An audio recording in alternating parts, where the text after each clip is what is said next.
ഓർമ്മ കേരളോത്സവം ഇത്തവണ വിശാലമായ വേദിയിൽ ദുബായ് അമിറ്റി സ്കൂൾ അങ്കണത്തിൽ ഡിസംബർ 1-2 തീയതികളിലാണ് കേരളോത്സവം.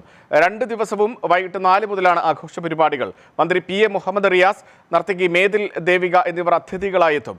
ഗായകരായ സിതാര, ആര്യ ദയാൽ, സച്ചിൻ വാര്യർ, സ്റ്റാർ സിംഗർ വിജയ്, അരവിന്ദ് നായർ എന്നിവർ സംഗീത പരിപാടികൾ അവതരിപ്പിക്കും. മട്ടന്നൂർ ശങ്കരൻകുട്ടിയുടെ നേതൃത്വത്തിലാണ് ഇത്തവണ മേളം. 500ഓളം വനിതകൾ പങ്കെടുക്കുന്ന മെഗാ തിരുവാതിരയും അരങ്ങേറുമെന്ന് ഓർമ്മ ഭാരവാഹികളായ പ്രദീപ് തോപ്പിൽ, ഷിഹാബ് പെരിങ്ങോട്, അനീഷ് മണ്ണാർക്കാട്, നൌഫൽ പട്ടാമ്പി എന്നിവർ അറിയിച്ചു.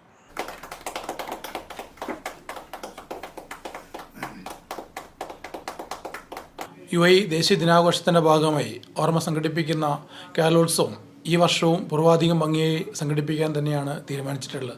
അതിൻ്റെ ഭാഗമായി ഏറ്റവും കൂടുതൽ ആളുകൾ പങ്കെടുക്കുന്ന വലിയ വേദിയിലേക്കാണ് ഇപ്രാവശ്യം കേരളോത്സവം എത്തുന്നത്. നാട്ടിൽ നിന്ന് ബാൻഡുകളടക്കം വലിയ ഒരുക്കങ്ങളാണ് അതിനുവേണ്ടി നടന്നുകൊണ്ടിരിക്കുന്നത്.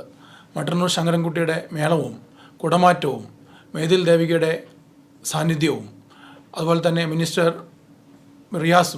മുഹമ്മദ് റിയാസും പങ്കെടുക്കുന്ന പരിപാടി ഏറ്റവും ഗംഭീരമായി നടത്തുന്നതിന് വേണ്ടിയുള്ള ഒരുക്കങ്ങളാണ് ഇപ്പോൾ നടന്നുകൊണ്ടിരിക്കുന്നത്.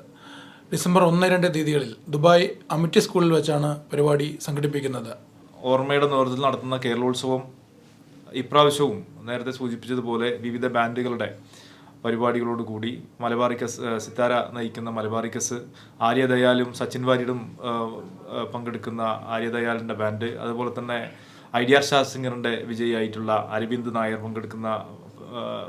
പങ്കെടുക്കുന്ന പരിപാടി, അങ്ങനെ വിവിധങ്ങളായിട്ടുള്ള പരിപാടികൾ ഇതിൻ്റെ ഭാഗമായി നടക്കുകയാണ്. ഏറ്റവും പ്രധാനപ്പെട്ടത് ഇപ്രാവശ്യം മട്ടന്നൂർ ശങ്കരൻകുട്ടി ദുബായിൽ എത്തുന്നു എന്നുള്ളതാണ്. അദ്ദേഹം നയിക്കുന്ന മേളമാണ് 2 ദിവസത്തെയും ഏറ്റവും പ്രധാനപ്പെട്ട നമ്മുടെ ആകർഷണമായിട്ടുള്ള സംഭവം. അതുപോലെ തന്നെ ധാരാളം സ്റ്റാളുകൾ, കേരളത്തിൻ്റെ വിവിധ 14 ജില്ലകളെയും പ്രതിനിധീകരിക്കുന്ന വിവിധ സ്റ്റാളുകൾ, ഭക്ഷണ പദാർത്ഥങ്ങൾ, അതുപോലെ തന്നെ വിവിധ ജില്ലകളിലെ സാംസ്കാരിക പരിപാടികളെല്ലാം കോർത്തിണക്കിക്കൊണ്ട് അമിറ്റി സ്കൂളിൽ വെച്ച് 4 മണി മുതൽ 11 മണി വരെ നടത്തുന്ന പരിപാടിയാണ്. ഏതാണ്ട് 25,000 ആളുകൾ എല്ലാ വർഷവും പങ്കെടുക്കുന്ന പരിപാടി എന്ന നിലയിൽ ഇത്രയും വലിയൊരു പരിപാടി തീർത്തും സൗജന്യമായാണ്. ഇപ്പോൾ സിത്താരയുടെ മലബാറിക്കസും ആര്യ ദയാലും സച്ചിൻ വാര്യരും പങ്കെടുക്കുന്ന ബാൻഡും എല്ലാം സൗജന്യമായി ആളുകൾക്ക്, ഈ മലയാളികൾ സാധാരണക്കാരായ ആളുകൾക്ക് കാണാനുള്ള ഒരു അവസരമാണ് അമിറ്റി സ്കൂളിൽ 1-2 തീയതികളിലായിട്ട് കേരളോത്സവത്തിലൂടെ ഒരുങ്ങുന്നത് എന്നുകൂടി അറിയിക്കുകയാണ്.